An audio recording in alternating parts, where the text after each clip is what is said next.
Quand j'étais petite, je parlais pas.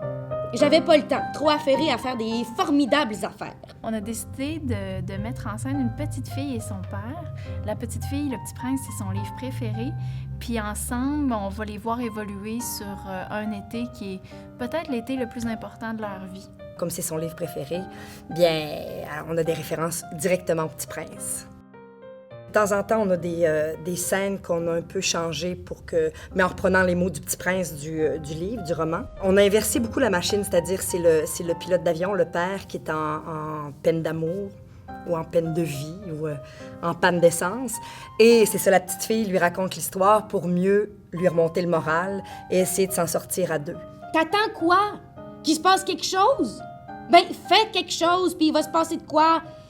Le pilote du Petit Prince, là, s'il s'était couché dans le sable en regardant dans le vague, ben, il aurait jamais réparé son avion, il aurait jamais rencontré son meilleur ami, son histoire aurait jamais été racontée. Ce pilote-là, il a jamais abandonné. C'est un spectacle poétique, mais hyper accessible. C'est pas la poésie comme forme hermétique, c'est la poésie dans la vie, puis c'est très, très accessible, c'est drôle, c'est touchant. Il y a beaucoup de nuits et de couchers de soleil dans cette histoire, puis ça se passe en Gaspésie. Puis il y a des animaux aussi qui viennent les voir. Veux-tu jouer avec moi? Tu crois que tu vas me faire venir en m'appelant comme un chien? Tu parles? Mais bien sûr. Il suffit de m'adresser la parole. Claudel, c'est une jeune fille tellement sympathique, entière, dévouée. On peut dire que Claudel, comme le disait Marie-Josée, est passionnée de tout.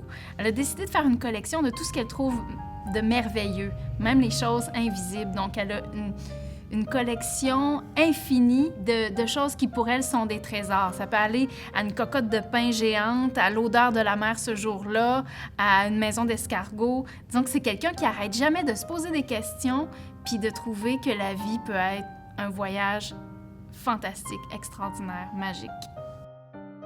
Je crois que tout le monde peut se reconnaître dans cette histoire, vraiment. Et les enfants et les parents, les liens entre tous ces gens-là.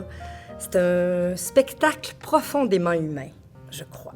On pourrait dire de 7 à 107 ans.